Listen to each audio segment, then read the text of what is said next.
কবিতাৰ শিৰোনাম নাৰী তুমি অনন্যা। কবি ৰমেন কলিতা।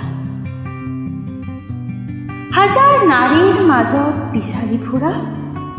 তুমি মোৰ স্বপ্নৰ অনন্যা নাৰী, যাৰ সতে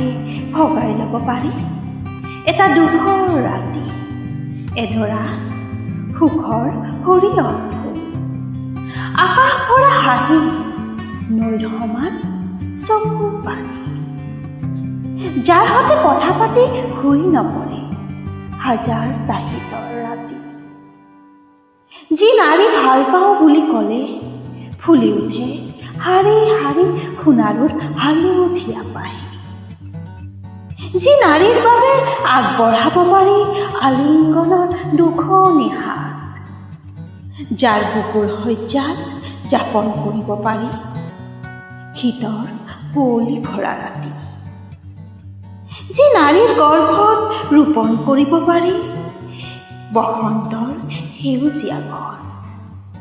যাৰ বুকুৰ শৃংগ বগাই লিখিব পাৰি ভালপোৱাৰ নতুন বুৰঞ্জী। সেই স্বপ্নৰ নাৰীৰ বাবে ৰৈ আছো দুহাত মেলি, খোজত তোমাৰ কলা ফুল লৰে নে নলৰে, মেঘাৰী চুলিয়ে নিতম্ব থাকে নে নেথাকে, উঠত তোমাৰ কলাতিল ফুলে নে নুফুলে, দুচকুত কাজল ললে কোন ডেকাৰ বুকু বিৰহত ভাঙে, সকলো নিশ্চৰ্ত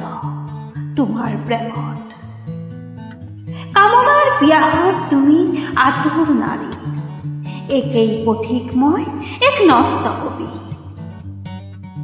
সাধুকথাৰ চিলনীৰ জীয়েক অথবা তেজীমলাৰ দৰে তুমি সেই একেই নাৰী, যি যাতনাৰ ঘৰত কোঙা হৈও খিলখিলোৱা এমুখ হাঁহি, তুমি মোৰ স্বপ্নৰ অনন্যা নাৰী, তুমি মোৰ স্বপ্নৰ অনন্যা নাৰী। ধন্যবাদ।